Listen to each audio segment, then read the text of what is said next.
Salute സജ്ജനങ്ങളെ. UPSCയുടെ civil service പരീക്ഷ എഴുതാനുള്ള തീരുമാനം ഞാൻ എടുത്ത ശേഷം വളരെയധികം IAS IPS ഉദ്യോഗസ്ഥരെ ഞാൻ ഇടിച്ചു കയറി പരിചയപ്പെട്ട ഉപദേശങ്ങൾ ചോദിക്കുമായിരുന്നു. അതിൽ പലപ്പോഴും ഞാൻ കേട്ടിരുന്ന കാര്യം അവരെന്നോട് പറയാറുള്ളത്, ഒരു സിവിൽ സർവീസ് ഉദ്യോഗസ്ഥനായി പോയി കഴിഞ്ഞാൽ വിദേശത്ത് പോയി പരിശീലനം നേടാനും മീറ്റിങ്ങുകൾ അറ്റൻഡ് ചെയ്യാനും ഒക്കെ ഒരുപാട് അവസരം ലഭിക്കുമെന്ന്. അപ്പോൾ അതെനിക്കൊരു വലിയ പ്രചോദനമായിരുന്നു സിവിൽ സർവീസ് എഴുതി എടുക്കണം എന്നുള്ളതിന്. ഞാൻ ഗ്രാജുവേഷൻ പഠിക്കുന്ന സമയം മുതൽ, ഏകദേശം 18 വയസ്സ് മുതൽ എനിക്കുണ്ടായിരുന്ന ഒരു വലിയ ആഗ്രഹമായിരുന്നു. ഈ കവിതകളും ഒക്കെ ഇഷ്ടമുള്ളത് കൊണ്ടാണ്. ഷേക്സ്പിയർ ആയിരുന്നു എൻ്റെ ഏറ്റവും ഫേവററ്റ് ആയിട്ടുള്ള കവി, ഇപ്പോഴും അതെ. അപ്പോൾ ഷേക്സ്പിയറും വേർഡ്സ്വർത്തും കീറ്റ്സും ഒക്കെ ജീവിച്ചിരുന്ന മണ്ണിലൂടെ എനിക്കൊന്ന് നടക്കണം. അവർ കണ്ടിരുന്ന കാഴ്ചകൾ, അവരിൽ കവിതാ പ്രചോദനം ഉണർത്തിയ കാഴ്ചകളുണ്ടല്ലോ, അവർ കണ്ട മരങ്ങൾ, മലകൾ, പുഴകൾ, നദികൾ, മണ്ണ്, പൂക്കൾ, ഇതൊക്കെ എനിക്കും അനുഭവിക്കണം എന്നൊരു വലിയ ആഗ്രഹം ഉണ്ടായിരുന്നു. അപ്പോൾ അവർ ജീവിച്ചിരുന്നത് ഇംഗ്ലണ്ടിലായിരുന്നല്ലോ.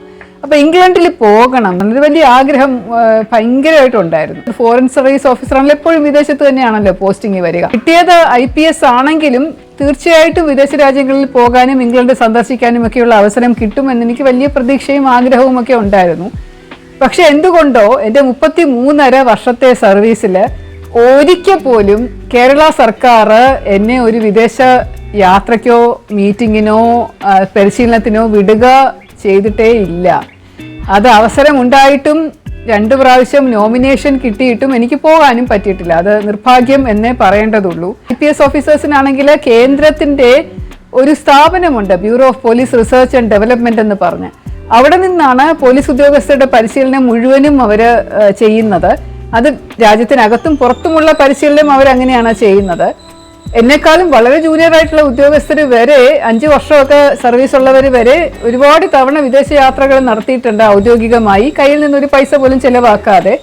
ഇപ്പോൾ നാഷണൽ പോലീസ് അക്കാഡമിയിൽ കുറച്ച് കാലങ്ങളായിട്ട് ട്രെയിനിങ്ങിന് വരുന്ന ഉദ്യോഗസ്ഥരെ പോലും വിദേശത്ത് ഒരു മോഡ്യൂൾ ചെയ്യാറുണ്ട്. വിദേശത്ത് ഏതെങ്കിലും ഒരു നല്ല പോലീസ് പരിശീലന സ്ഥാപനത്തിൽ കൊണ്ടുപോയി അവരവിടുത്തെ കാര്യങ്ങൾ പഠിപ്പിച്ചു കൊടുക്കാറുണ്ട്. IPS കിട്ടുവാണെങ്കിൽ തീർച്ചയായിട്ടും NPAയിൽ നിന്ന് തന്നെ നിങ്ങൾക്ക് പോകാം. എൻ്റെ കാര്യത്തിൽ ഞാൻ കേന്ദ്ര സർക്കാരിനും സംസ്ഥാന സർക്കാരിനും വലിയ ലാഭമാണ് ഇതുപോലെ വിദേശത്ത് പോകാത്തത് കൊണ്ട് ഉണ്ടാക്കി കൊടുത്തിട്ടുള്ളത്. പക്ഷെ ഒരിക്കൽ എന്നെ വിട്ടിട്ടുണ്ട്. അത് എല്ലാ ഓഫീസേഴ്സിനും ഒരു സമയമാകുമ്പോൾ ഒരു മാൻഡറ്ററി ട്രെയിനിങ് ഉണ്ടായിരിക്കണം, കമ്പൽസറി ട്രെയിനിങ് ഉണ്ടായിരിക്കണം എന്നൊരു നിബന്ധന 10 വർഷം മുമ്പ് കേന്ദ്ര സർക്കാർ കൊണ്ടുവന്നു. അപ്പോൾ അങ്ങനെ SP, DIG, IG, ADGP റാങ്കിലുള്ളവരെ ഇതിനു വേണ്ടി വിടാറുണ്ട്. ആ സമയം ഞാൻ ADGP ആയിരുന്നു. അതുകൊണ്ട് ADGPമാർക്കുള്ള ഒരു കോഴ്സിന് ഞാൻ പോയിട്ടുണ്ട്. കമ്പൽസറി ആയതുകൊണ്ട് മാത്രം നാഷണൽ പോലീസ് അക്കാഡമി നേരിട്ടിടപെട്ട് എൻ്റെ പേര് അയക്കുകയും അതനുസരിച്ചിട്ട് ഞങ്ങളുടെ യാത്ര ശരിയാവുകയും, ആ പരിശീലന പരിപാടിയുടെ ആദ്യത്തെ 3 ആഴ്ച നാഷണൽ പോലീസ് അക്കാഡമിയിൽ തന്നെ ട്രെയിനിങ് നടത്തുകയും അവസാനത്തെ ഒരാഴ്ച പറഞ്ഞാൽ 5 ദിവസം അവർ ഇംഗ്ലണ്ടിലുള്ള ഒരു സ്ഥാപനത്തിൽ, അന്ന് ബിസിനസ് സ്കൂൾ, ലണ്ടൻ ബിസിനസ് സ്കൂളിലായിരുന്നു ഞങ്ങൾക്ക് ട്രെയിനിങ് തന്നിരുന്നത്. ഒരു ദിവസം എനിക്ക് ആഗ്രഹമുള്ളത് കൊണ്ട് മെട്രോപൊളിറ്റൻ പോലീസ് എന്ന് പറയുന്ന UK-യിലുള്ള പഴയ സ്കോട്ട്ലൻഡ് യാർഡ്, മെറ്റ് പോലീസ് എന്നാണ് ഇപ്പോൾ അവർ പറയുന്നത്, അവിടെ ഞാൻ പോവുകയും അവിടെയുള്ളൊരു ഉദ്യോഗസ്ഥൻ എന്നെ അതിനകം മുഴുവൻ കാണിക്കുകയും അവിടുത്തെ പരിപാടികൾ വിശദീകരിച്ച് തരികയും ഒക്കെ ചെയ്തു. അപ്പോൾ ഇതൊക്കെ ഞാൻ വന്നിട്ട് ബ്ലോഗായിട്ട് എഴുതിയിട്ടുള്ളത് കൊണ്ട് എനിക്ക് ഒരു ബ്ലോഗ് സൈറ്റ് ഉണ്ട്, SREELEKHA@blogspot.com എന്ന്. അതിൽ കണ്ടിട്ടായിരിക്കാം വിക്കിപീഡിയയിൽ എന്നെക്കുറിച്ച് എഴുതിയിരിക്കുന്ന ആരോ, അത് ആരാണെന്ന് എനിക്കറിയില്ല, എനിക്ക് അതിനകത്തോട്ട് കയറാൻ പറ്റിയിട്ടില്ല. സ്കോട്ട്ലൻഡ് യാർഡ് ട്രെയിൻഡ് ആണെന്നും കൂടെ എഴുതി വെച്ചിരിക്കുന്നത് അതുകൊണ്ടായിരിക്കാം. അങ്ങനെ വലിയൊരു ആഗ്രഹമായിരുന്ന ഇംഗ്ലണ്ടിൽ പോകണം എന്നുള്ളൊരു ആഗ്രഹം നടന്നെങ്കിലും എനിക്ക് വേർഡ്സ്വർത്തോ കീറ്റ്സോ പോയ സ്ഥലം കാണാൻ പറ്റിയിട്ടില്ല. പക്ഷേ ഇംഗ്ലണ്ടിലെ സ്ട്രാറ്റ്ഫോർഡ് അപ്പോൺ A1 എന്ന് പറയുന്ന ഷേക്സ്പിയർ ജീവിച്ചിരുന്ന സ്ഥലത്തൂടെ ഞാൻ പോയി. അതെനിക്ക് വലിയൊരു അനുഗ്രഹമായിരുന്നു. പിന്നീടൊരു അവസരം ഇംഗ്ലണ്ടിൽ പോകാൻ കിട്ടിയത് എൻ്റെ ചീവനിങ് ഫെലോഷിപ്പുമായിട്ട് അനുബന്ധമായിട്ടായിരുന്നു. അത് ഞാൻ പിന്നീടൊരു കഥയിൽ പറയാം. ഞാൻ പത്തനംതിട്ട SP ആയിരുന്നപ്പോഴാണ് ആദ്യമായിട്ട് ഒരു കമ്മ്യൂണിക്കേഷൻ എനിക്ക് വരുന്നത് ഇങ്ങോട്ട്. ഒരു വനിതാ ഓഫീസേഴ്സിൻ്റെ ട്രെയിനിങ് ഓസ്ട്രേലിയയിലാണോ ന്യൂസിലാൻഡിലാണോ എന്നറിയില്ല, ഏതോ ഒരു സ്ഥലത്താണ് അവിടെ വെച്ച് നടക്കുന്നുണ്ട്. അപ്പോൾ വനിതകളായതുകൊണ്ട് ശ്രീലേഖ ആദ്യത്തെ വനിതാ IPS ഓഫീസർ അല്ലേ കേരളത്തിൽ, ഞാൻ പേര് റെക്കമെൻഡ് ചെയ്ത് വിടുകയാണ് എന്ന് അന്നത്തെ DIG അഡ്മിനിസ്ട്രേഷൻ പറഞ്ഞു. എനിക്കത് കേട്ടപ്പോൾ ഭയങ്കര സന്തോഷമായിരുന്നു. ഞാൻ പറഞ്ഞു, സാർ ഞാൻ എന്തെങ്കിലും ചെയ്യേണ്ടതുണ്ടോ എന്ന് ചോദിച്ചപ്പോൾ ഞാൻ വില്ലിങ് ആണെന്ന് പറഞ്ഞൊരു കത്ത് എഴുതി തന്നാൽ മതി, അതിൻ്റെ കമ്മ്യൂണിക്കേഷൻ ഞാൻ വിട്ടേക്കാം എന്ന് പറഞ്ഞു. ഞാൻ അങ്ങനെ വില്ലിങ് ആണെന്ന് പറഞ്ഞ് എഴുതി കൊടുത്തു. ഞാനിത് വീട്ടുകാരോടും നാട്ടുകാരോടും പരിചയക്കാരോടും സുഹൃത്തുക്കളോടും ഒക്കെ പറഞ്ഞു. ആദ്യമായിട്ട് എനിക്ക് വിദേശത്ത് പോകാനായിട്ട് ഔദ്യോഗികമായിട്ടൊരു ചാൻസ് വന്നിട്ടുണ്ട്, പാസ്പോർട്ട് എടുക്കാൻ പോവുകയാണ് എന്തൊക്കെ പറഞ്ഞ് ഞാൻ പാസ്പോർട്ടൊക്കെ അപ്ലൈ ചെയ്തു. എന്നിട്ട് കുറേ നേരം കാത്തിരുന്നത് തന്നെ ഫലമൊന്നും വേറെ കമ്മ്യൂണിക്കേഷനൊന്നും വന്നില്ല. സാധാരണ നടക്കുന്നത് BPRND ആണല്ലോ നോമിനേറ്റ് ചെയ്യുന്നത്. അതിനുശേഷം ഒരു കത്ത് നമുക്ക് കമ്മ്യൂണിക്കേഷൻ വരും, ഇന്ന കോഴ്സിന് വേണ്ടി നോമിനേറ്റ് ചെയ്യപ്പെട്ടിട്ടുണ്ട് എന്ന് വരും. അതത് ട്രെയിനിങ് ഇൻസ്റ്റിറ്റ്യൂട്ട് ഒരു കമ്മ്യൂണിക്കേഷൻ നമുക്ക് അയക്കും. ഇതൊക്കെയാണ് നിങ്ങൾ ചെയ്യേണ്ട കാര്യങ്ങൾ, ഇതൊക്കെയാണ് ജോയിനിങ് ഇൻസ്ട്രക്ഷൻ, ഇന്ന ദിവസം നിങ്ങളവിടെ റിപ്പോർട്ട് ചെയ്യണം എന്നൊക്കെ പറഞ്ഞൊരു കത്ത് വരും. പക്ഷേ ഈ ഒരു കാര്യത്തിൽ അങ്ങനെ ഒരു കത്തും വന്നില്ല, വിദേശത്തു നിന്നുള്ള ഓർഡറിൻ്റെ കോപ്പിയും കിട്ടിയില്ല. എന്തിനാ കേരള സർക്കാരിൻ്റെ ജിയോൻ്റെ കോപ്പി പോലും എനിക്ക് കിട്ടിയില്ല. അപ്പോൾ സമയം ഇങ്ങനെ അടുത്തടുത്ത് വരുന്നു. അപ്പോൾ ഞാൻ വിചാരിച്ചു ഈ കോഴ്സിന് പോകണ്ടേ, എന്താണെന്ന് വെച്ചാൽ ഞാനിങ്ങനെ PHQവിൽ DIG ഒക്കെ വിളിച്ച് ചോദിച്ചപ്പോൾ അദ്ദേഹം പറഞ്ഞു അത് ഞാൻ ശ്രീലേഖയുടെ പേര് DGPക്ക് സബ്മിറ്റ് ചെയ്തിട്ടാണ്, ഞാനല്ല ഫയൽ കൈകാര്യം ചെയ്യുന്നത്, DGPയുടെ കീഴിലുള്ള ഒരു കോൺഫിഡൻഷ്യൽ സെക്ഷനാണ് ഈ ഫയൽ കൈകാര്യം ചെയ്യുന്നതെന്ന് അദ്ദേഹം പറഞ്ഞു. DGPയുടെ അടുത്ത് നേരിട്ട് വിളിച്ച് ചോദിക്കാൻ പറ്റുന്ന ഒരു അച്ചടക്കമല്ല പോലീസിലുള്ളത്. ഒരു SPക്ക് അങ്ങനെ DGP വിളിച്ച് സാർ എൻ്റെ ട്രെയിനിങ് എന്തായെന്നും ചോദിക്കാൻ പറ്റില്ല. അതുകൊണ്ട് ഞാൻ അദ്ദേഹത്തിൻ്റെ സെക്ഷനിൽ അന്വേഷിച്ചപ്പോൾ കോൺഫിഡൻഷ്യൽ സെക്ഷനാണ്, അവരൊന്നും പറയില്ല. അവസാനം പറഞ്ഞു മാഡം ട്രിവാൻഡ്രത്ത് വരുമ്പോൾ എന്നെ ഒന്ന് വന്ന് കണ്ടാൽ ഞാൻ വേണമെങ്കിൽ ഫയൽ എടുപ്പിച്ച് നോക്കാമെന്ന് പറഞ്ഞു. അയാളും അതങ്ങ് വിട്ടെന്ന് തോന്നുന്നു.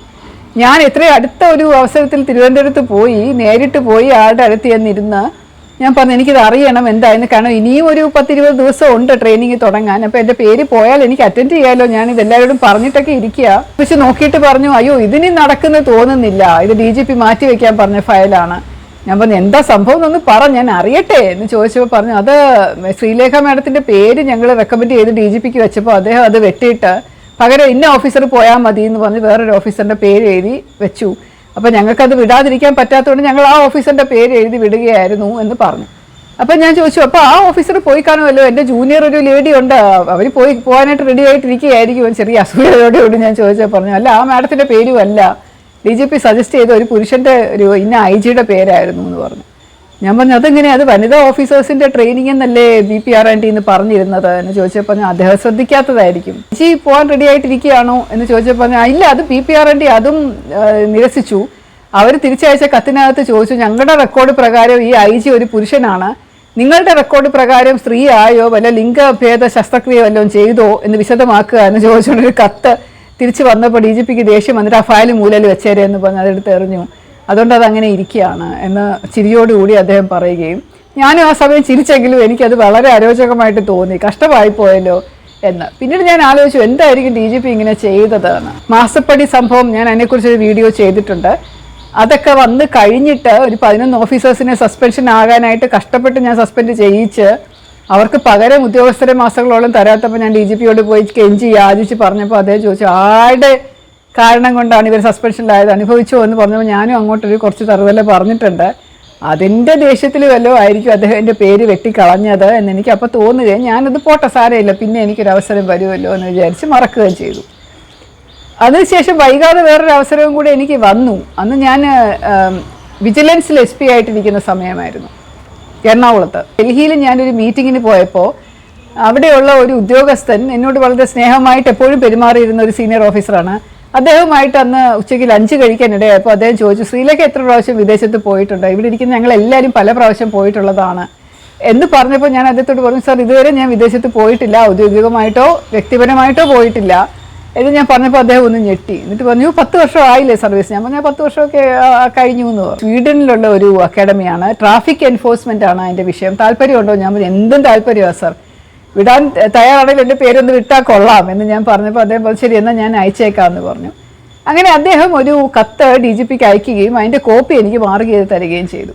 അപ്പോൾ ആ സമയത്ത് എനിക്ക് കുറച്ചുകൂടെ പ്രതീക്ഷയുണ്ടായിരുന്നു, കാരണം ആ പഴയ DGP മാറി ഇപ്പോൾ പുതിയ DGP ആണ് ഇരിക്കുന്നത്. അദ്ദേഹം കുറച്ചുകൂടെ ഒരു നല്ല ഓഫീസറാണ്. പോയി പറഞ്ഞാൽ അദ്ദേഹം ചെയ്തോളും എന്ന് വെച്ച് ഞാൻ അദ്ദേഹത്തെ പോയി കണ്ടു പറഞ്ഞു സാർ ഇന്ന ഓഫീസർ പറഞ്ഞിട്ടാണ് എൻ്റെ പേര് നോമിനേറ്റ് ചെയ്തിരിക്കുന്നത്, എനിക്ക് പോകാൻ താല്പര്യമുണ്ട്, സാർ ഒന്ന് പെട്ടെന്ന് ഗവൺമെൻറ്റിന് അയച്ചു കൊടുത്ത് അതൊന്ന് MHAക്ക് കൊടുത്തു കഴിഞ്ഞാൽ ചിലപ്പോൾ ഓർഡർ ആവും എന്ന് പറഞ്ഞു. അപ്പോൾ സ്വീഡൻ എന്ന് പറയുന്നത് ഒരുപാട് ദൂരെയുള്ള സ്കാൻഡിനേവിയൻ രാജ്യമാണ്, നല്ല ഭംഗിയുള്ള രാജ്യമാണ്, നല്ല തണുപ്പും ഐസും ഒക്കെ ഉള്ളതാണ് എന്നൊക്കെ എനിക്കറിയായിരുന്നു. ഞാൻ അതും എല്ലാവരോടും പറഞ്ഞു, എൻ്റെ സുഹൃത്തുക്കളോടും കുടുംബത്തിലുള്ളവരോടും ഫ്രണ്ട്സിനോടും സഹപ്രവർത്തകരോടും എല്ലാവരോടും സ്വീഡൻ ട്രെയിനിങ് വന്നു എന്നിങ്ങനെ പറഞ്ഞു നടന്നു. അപ്പോൾ അതെന്തായാലും ഗവൺമെൻറ്റിൽ നിന്ന് പോയി അതിൻ്റെ ഒരു കോപ്പി എനിക്ക് മാർക്ക് ചെയ്ത് തന്നു. പെട്ടെന്ന് അതല്ലാതെ BPRND പോയപ്പോൾ വീണ്ടും എൻ്റെ പേര് റെക്കമെൻഡ് ചെയ്തുകൊണ്ട് MHAയിൽ പോയി, എല്ലാ ക്ലിയറൻസും വന്നു, എന്നോട് പാസ്പോർട്ട് റെഡിയാക്കി വെക്കാൻ പറഞ്ഞു. എൻ്റെ വ്യക്തിപരമായിട്ടുള്ള പാസ്പോർട്ട് കൊച്ചിയിലെ പാസ്പോർട്ട് ഓഫീസിൽ സറണ്ടർ ചെയ്തിട്ട് അവിടെ നിന്ന് ഒഫീഷ്യൽ പാസ്പോർട്ട് എടുക്കണം എന്ന് പറഞ്ഞു. ഡിപ്ലോമാറ്റിക് പാസ്പോർട്ടാണ്, വെള്ള കളറുള്ള പാസ്പോർട്ട്, നല്ല ഭംഗിയാണ് അത് കാണാൻ. അപ്പോൾ അത് വെച്ച് യാത്ര ചെയ്ത് കഴിഞ്ഞാൽ ഗ്രീൻ ചാനലിൽ കൂടെ കയറാം, VIP പ്രിഫറൻസ് കിട്ടും, എവിടെ വേണമെങ്കിലും നമുക്ക് പോയി ഇരിക്കാം, ലൗഞ്ചിലിരിക്കാം. പോകുന്ന രാജ്യത്തിലും വളരെയധികം ഇമ്പോർട്ടൻ്റ് ആണ് ആ പാസ്പോർട്ടിൽ യാത്ര ചെയ്യുന്നത്. അപ്പോൾ IFS ഓഫീസേഴ്സിനൊക്കെ ആ പാസ്പോർട്ടിലാണ് എല്ലായിടത്തും അങ്ങോട്ടും ഇങ്ങോട്ടും പോകാൻ പറ്റുക. സീനിയർ ആയിട്ടുള്ള എല്ലാ ഓഫീസേഴ്സും അതുപോലെയുള്ള ഒരു പാസ്പോർട്ട് എടുത്താണ് ഔദ്യോഗിക കാര്യങ്ങൾക്ക് പോകുന്നത്. ചിലർ തിരിച്ചേ കൊടുക്കാറില്ല, അത് കയ്യിൽ തന്നെ വെച്ചേക്കും, കാരണം ഇടയ്ക്കിടയ്ക്ക് വിദേശയാത്രകൾ വരുന്നത് കൊണ്ട്. ഞാൻ പോയി വളരെ എക്സൈറ്റ്മെൻറ്റിൽ നമ്മുടെ ഗവൺമെൻറ്റിൻ്റെ ഓർഡർ, MHAയുടെ ഓർഡർ, MEA എന്ന് വരുന്ന പൊളിറ്റിക്കൽ ക്ലിയറൻസ്, അതൊക്കെ കാണിക്കണം. വിദേശയാത്രയ്ക്ക് അങ്ങനെ ഒരുപാട് കടമ്പകളുണ്ട്. ആദ്യം bureau of police research and development പേര് അപ്രൂവ് ചെയ്ത് അത് ഫൈനാൻസിൽ വിട്ട് ഫണ്ട് സാങ്ഷൻ ചെയ്യിച്ച് അത് MHAയ്ക്ക് വിട്ട് MHAയുടെ ഓർഡറോട് കൂടി MEA എന്ന് പറയുന്ന എക്സ്റ്റേണൽ അഫയേഴ്സ് ഡിപ്പാർട്ട്മെൻറ്റിൽ വിട്ടിട്ട് അവിടെ നിന്ന് ഒരു പൊളിറ്റിക്കൽ ക്ലിയറൻസ് എടുക്കും. ചിലപ്പോൾ അത് പ്രൈം മിനിസ്റ്ററുടെ ഓഫീസ് വരെ പോകും. അങ്ങനെ വരുന്ന അവസരത്തിലാണ് അവർ ഭാവി ഇൻസ്ട്രക്ഷൻസ് തരിക. സ്വീഡനിലുള്ള അക്കാഡമിയിൽ നിന്ന് എനിക്ക് കത്ത് വന്നു, ഇന്ന ദിവസം തുടങ്ങും, ഇന്ന ദിവസം തീരും, നിങ്ങൾ വരുമ്പോൾ ഫ്ലൈറ്റ് ഡീറ്റെയിൽസ് അറിയിക്കണം, ട്രാവൽ അറേഞ്ച്മെൻറ്റ് അറിയിക്കണം, ഐറ്റിനറി അറിയിക്കണം, വണ്ടി അയച്ചു തരാൻ വേണ്ടിയിട്ടാണ്, ഇന്ന കാര്യങ്ങൾ ചെയ്യണം, കോട്ടും സൂട്ടും വേണം ഒരു സെഷന് എന്നൊക്കെ പറഞ്ഞ് അങ്ങനെ പറഞ്ഞപ്പോൾ ഞാൻ കോട്ട് വരെ തയ്ക്കാനുള്ള ഏർപ്പാട് ചെയ്തു. നമ്മൾ തണുപ്പുള്ള രാജ്യത്ത് വർക്ക് ചെയ്തിട്ടില്ല. മസൂറിയിലുള്ള ഫൗണ്ടേഷണൽ കോഴ്സിൻ്റെ സമയം മാത്രമാണ് വലിയ തണുപ്പത്ത് ജോലി ചെയ്യേണ്ടി വരുന്നത്. അവിടെ 2-3 സ്വെറ്ററും ഒരു ഷോളും ഒക്കെ മാത്രമേ ഉള്ളൂ. അപ്പോൾ അതൊക്കെ വെച്ച് അങ്ങ് അഡ്ജസ്റ്റ് ചെയ്ത് പോകാം. വിൻ്റർ സമയം എന്ന് പറയുന്നത് ഹൈദരാബാദിൽ കാര്യമായിട്ടില്ല. അവർ തരുന്ന ഒരു ജേഴ്സി ഉണ്ട്, അത് മാത്രം ഇട്ടാൽ മതിയാവും.